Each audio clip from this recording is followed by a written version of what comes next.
Hi hello ನಮಸ್ತೆ G Kannada ನ್ಯೂಸ್ಗೆ ಸ್ವಾಗತ. ನಾನು ಯಶೋಧ ಪೂಜಾರಿ. ವೀಕ್ಷಕರೇ, ಲವ್ ಸೀಸನ್ಸ್ ಈ ಟೈಟಲ್ ಕೇಳುವಾಗಲೇ ಒಂಥರ ಹುಮ್ಮಸ್ಸಿತ್ತು.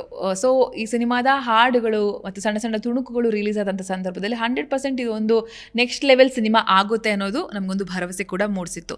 ಈ ಸಿನಿಮಾ ಜುಲೈ 3ಕ್ಕೆ ಗ್ರ್ಯಾಂಡಾಗಿ ರಿಲೀಸ್ ಆಗ್ತಾ ಇದೆ. ಇವತ್ತು ನನ್ನ ಜೊತೆ ಇಡೀ ಚಿತ್ರತಂಡ ಇರುತ್ತೆ. ಹಾಗಾದರೆ ಈ ಸಿನಿಮಾದ ವಿಶೇಷತೆ ಏನು ಅನ್ನೋದನ್ನು ತಿಳ್ಕೊಳ್ಳುವಂಥ ಪ್ರಯತ್ನವನ್ನು ನಾನು ಇವತ್ತು ಎಲ್ಲರನ್ನ ಮಾಡ್ತಾ ಹೋಗ್ತೀನಿ. ಈಗ ನನ್ನ ಜೊತೆ ನಟಿ ದಿಯಾ ಕೀರ್ತಿ ಇದ್ದಾರೆ, ಅವ್ರನ್ನ ಮಾತನಾಡಿಸ್ತಾ ಹೋಗ್ತೀನಿ. ಮೇಡಮ್ ನಮಸ್ತೆ, ಹೇಗಿದ್ದೀರಾ? ನಮಸ್ತೆ, ನಾನು ಚೆನ್ನಾಗಿದ್ದೀನಿ. ನೀವು ಹೇಗಿದ್ದೀರಾ? ನಾನು ಕೂಡ ಸೂಪರ್ ಆಗಿದ್ದೀನಿ. ತುಂಬ ಸ್ವೀಟ್ ಆಗಿದೆ ನಿಮ್ಮ ಧ್ವನಿ. ಅಯ್ಯೋ, ಥ್ಯಾಂಕ್ ಯು. ಏನು ನಿಮ್ಮ ಪ್ರಕಾರ ಪ್ರೀತಿ ಅಂದರೆ? ಪ್ರೀತಿ ನಂಬಿಕೆ. ಬಿಕಾಸ್ ನಮ್ಮ ಪ್ರೀತಿ ಮತ್ತು ಅದರೊಳಗಡೆ ಒಂದಷ್ಟು ಬರೋ ಕಾನ್ಫ್ಲಿಕ್ಟ್ಗಳು ಎಲ್ಲನೂ ಏನಿದೆ, ಒಂದು ನಂಬಿಕೆ ಈಸ್ ಮೇನ್ ಬೇಸ್ ಪಿಲ್ಲರ್ ಅಂತಲೇ ಹೇಳಬಹುದು. ಬಿಕಾಸ್ ಆ ನಂಬಿಕೆನೇ ಇಲ್ಲ ಅಂದರೆ ಹೋಲ್ ರಿಲೇಷನ್ಶಿಪ್ಪೇ ಡಿಸ್ಟ್ರಾಯ್ ಆಗಿಬಿಡುತ್ತೆ. ಒಂದಷ್ಟು ಮಿಸ್ಕಮ್ಯುನಿಕೇಷನ್ಸ್ ಆಗುತ್ತೆ, ಅದಾಗುತ್ತೆ, ಇದಾಗುತ್ತೆ.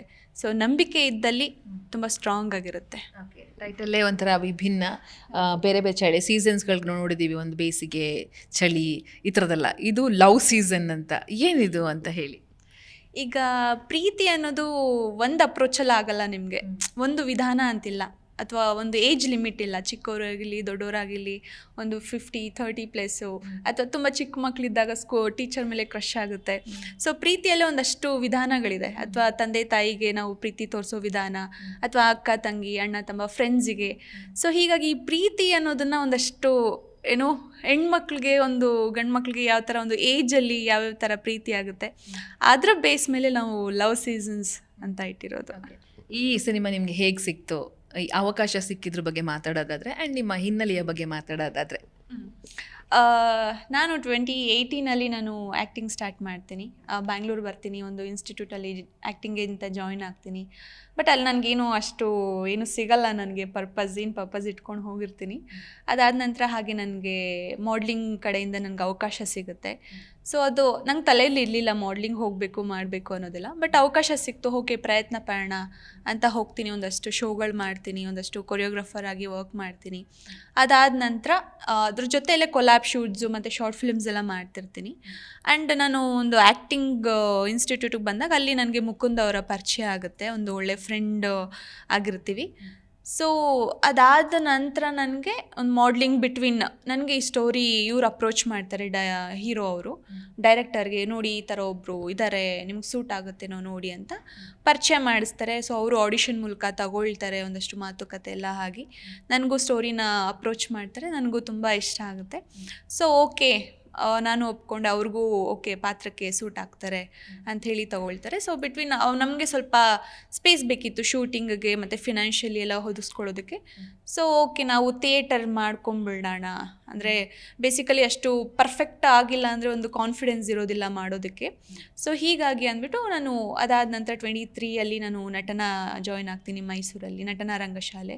ಸೊ ಅಲ್ಲಿ 1 ವರ್ಷ ನಾನು ಡಿಪ್ಲೊಮೊ ಇನ್ ಥಿಯೇಟರ್ ಆ್ಯಕ್ಟಿಂಗ್ ಮತ್ತು ಪರಂಪರೆ ರಂಗಭೂಮಿ ಏನಿದೆ ಅದನ್ನು ಕಲಿತೀನಿ. ಅದು ಮುಗಿಸ್ಕೊಂಡು ಬಂದಿದ್ದ ತಕ್ಷಣವೇ ನಮ್ಮ ಸಿನಿಮಾ ವರ್ಕ್ ಎಲ್ಲ ಸ್ಟಾರ್ಟ್ ಆಗುತ್ತೆ. ಸೊ ಇದು ಕಂಪ್ಲೀಟ್ಲಿ. ಹೇಗಿತ್ತು love season journey, complete journey? ತುಂಬ ಚೆನ್ನಾಗಿತ್ತು.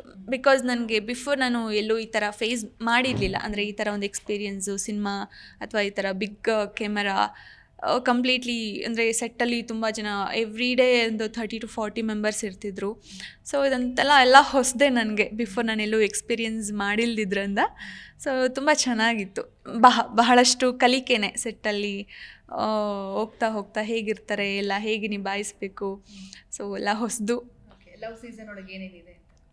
ಎಲ್ಲ ಇದೆ ನಿಮಗೆ.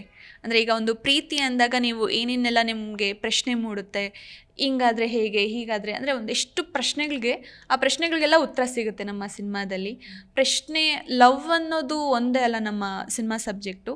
ಒಳ್ಳೆ ಮಾರಲ್ ಇದೆ. ಅಂದರೆ ಯಾರೇ ನೋಡಿದ್ರು ತಗೊಳ್ಳೋ ಅಂಥ ಒಂದಷ್ಟು ಒಳ್ಳೆ ಅಂಶಗಳಿದೆ ನಮ್ಮ ಸಿನಿಮಾದಲ್ಲಿ. ಯಾರೇ ನೋಡಿದ್ರು ತಗೊಳ್ಬೋದು. ಅಂದರೆ ಇದು ನನ್ನ ಲೈಫಲ್ಲೂ ಹೀಗಾಗಿತ್ತು, ಮತ್ತು ಕಂಪೇರ್ ಮಾಡ್ಕೊಳ್ಬೋದು, ಕನೆಕ್ಟ್ ಆಗ್ತಾರೆ ನಮ್ಮ ಸಿನಿಮಾನ. ಯಾರೇ ನೋಡಿದ್ರು ಚಿಕ್ಕ ಮಕ್ಕಳಿಂದ ದೊಡ್ಡೋರವರೆಗೂ ನೋಡಿದಾಗ ಕನೆಕ್ಟ್ ಆಗ್ತಾರೆ ನಮ್ಮ ಸಿನಿಮಾ ಜೊತೆಯಲ್ಲಿ. ಸೊ ಹಾಗೆ ಒಂದು ಒಳ್ಳೊಳ್ಳೆ ಅಂಶಗಳಿದೆ ನಮ್ಮ ಸಿನಿಮಾದಲ್ಲಿ. ಎಲ್ಲ ಬ್ಯಾಂಗ್ಳೂರೇ ಮ್ಯಾಮ್, ಎಲ್ಲೂ ಹೊರಗಡೆ ಎಲ್ಲೂ ಹೋಗಿಲ್ಲ. ಸಾಂಗ್ ಶೂಟ್ಗೆಲ್ಲ ಮನಾಲಿ ಹೀಗೆಲ್ಲ ಪ್ಲ್ಯಾನ್ ಇತ್ತು. ಬಟ್ ಕಾರಣಾಂತರಗಳಿಂದ ಹೋಗೋಕ್ಕಾಗಲಿಲ್ಲ. ಎಲ್ಲ ಬ್ಯಾಂಗ್ಳೂರೇ. ಅವರು ಜೊತೇಲಿ ಮಾಡೋದೇ ಒಂದು ಅಂದರೆ ಯಾವತ್ತೂ ನಾವು ದೂರದಿಂದ ನೋಡಿದ್ದಿದ್ದೆ ಅವ್ರನ್ನ. ನಮ್ಮ ರಾಜೇಶ್ ಸರ್ ಆಗಿರಬಹುದು, ಸಂಗೀತ ಮೇಡಮ್, ಹಾಗೆ ನಮ್ಮ ಮಂಡ್ಯ ರಮೇಶ್ ಸರ್, ಅವ್ರನ್ನ ನಾವು ಥಿಯೇಟ್ರಲ್ಲಿ ಹೇಗಿರ್ತಾರೆ ಮತ್ತು ಪರ್ಸ್ನಲ್ ಲೈಫಲ್ಲಿ ಹೇಗಿರ್ತಾರೆ ಅನ್ನೋದು ನಾನು ನೋಡಿದ್ದೆ ಮೈಸೂರಲ್ಲಿ. ಬಟ್ ನಮ್ಮ ಜೊತೆಯಲ್ಲಿ ನಮ್ಮ ಗುರುಗಳು ನಮ್ಮ ಸಿನಿಮಾದಲ್ಲಿ ಮಾಡಿದಾಗ ಅವರ ಒಂದು ಸಹಜತನ ಅಂದರೆ ಎಸ್ಪೆಷಲಿ ಅವರು ಒಂದು ಬಿಗ್ ಆರ್ಟಿಸ್ಟ್ ಅಂದಾಗ ನಮಗೆಲ್ಲ ಒಂದು ಇದಿರುತ್ತೆ, ಅಯ್ಯೋ ಹೇಗಿರ್ತಾರೋ ಸೆಟ್ಟಲ್ಲಿ ಹಾಗೆ ಹೀಗೆ ಅಂತೆಲ್ಲ ಇರುತ್ತೆ. ಬಟ್ ಅವರು ನಮ್ಮ ಗುರುಗಳಾಗಿ ಒಪ್ಕೊಂಡು ಮಾಡಿದ್ದು ತುಂಬ ಸಹಜವಾಗಿದ್ದರು. ಅವರು ಹೊಸಬ್ರೇನೋ ನಮ್ಮ ತಂಡದಲ್ಲಿ ಅನ್ನೋ ಅಷ್ಟು ಸಹಜವಾಗಿದ್ದರು. ಬಹಳ ಖುಷಿ ಇದೆ ಅವ್ರನ್ನೆಲ್ಲ ಅವ್ರ ಜೊತೆಯಲ್ಲೆಲ್ಲ ಮಾಡಿದ್ದು, ಮಾತಾಡಿದ್ದು, ಜೊತೆಯಲ್ಲಿ ಟೈಮ್ ಸ್ಪೆಂಡ್ ಮಾಡಿದ್ದು ತುಂಬ ಖುಷಿ ಕೊಡ್ತು. ಇಂಡಸ್ಟ್ರಿಯಲ್ಲಿ ಸ್ಫೂರ್ತಿ ಅಂತ ಯಾರೂ ಇಲ್ಲ. ಅಂದರೆ ಆ ಒಂದೊಂದು ಸಿನಿಮಾಗೆ ನಾನು ಅವರದಂಥ ಒಂದು ಯೂನಿಕ್ ಸ್ಟೈಲ್ ಇರುತ್ತೆ. ಸೊ ಇಷ್ಟಪಡ್ತೀನಿ. ಸ್ಫೂರ್ತಿ ಅಂತ ಯಾರೂ ಇಲ್ಲ. ನನ್ನ ಲೈಫಲ್ಲಿ ನನ್ನ ತಾಯಿನೇ ದೊಡ್ಡ ಸ್ಫೂರ್ತಿ ನನಗೆ. ಹೊರತುಪಡಿಸಿ ಸಿನಿಮಾ ರಂಗದಲ್ಲಿ ಇವರಿಂದನೇ ಇನ್ಫ್ಲೂಯೆನ್ಸ್ ಆಗಿ ನನ್ನ ರೋಲ್ ಮಾಡೆಲ್ ಆ ಥರ ಯಾರೂ ಇಲ್ಲ. ಯಾರ ಜೊತೆ ಆ್ಯಕ್ಟ್ ಮಾಡಬೇಕು ಅನ್ನೋ ಆಸೆ? ಒಳ್ಳೆ ಸ್ಕ್ರಿಪ್ಟ್ ಸಿಕ್ಕಿ ಯಾರೇ ಸಿಕ್ಕಿದ್ರು I am very happy. Finally ಆಡಿಯನ್ಸನ್ನು ಥಿಯೇಟರ್ ಕರ್ಬೇಕು. ದಯವಿಟ್ಟು ನಂಬಿಕೆ ಹೋಗ್ಬಿಟ್ಟಿದೆ ಈಗ. ನಮ್ಮ ಕನ್ನಡ ಚಿತ್ರಗಳು ಸ್ವಲ್ಪ ಅಷ್ಟಕ್ಕಷ್ಟೇ ಬರ್ತಿದೆ.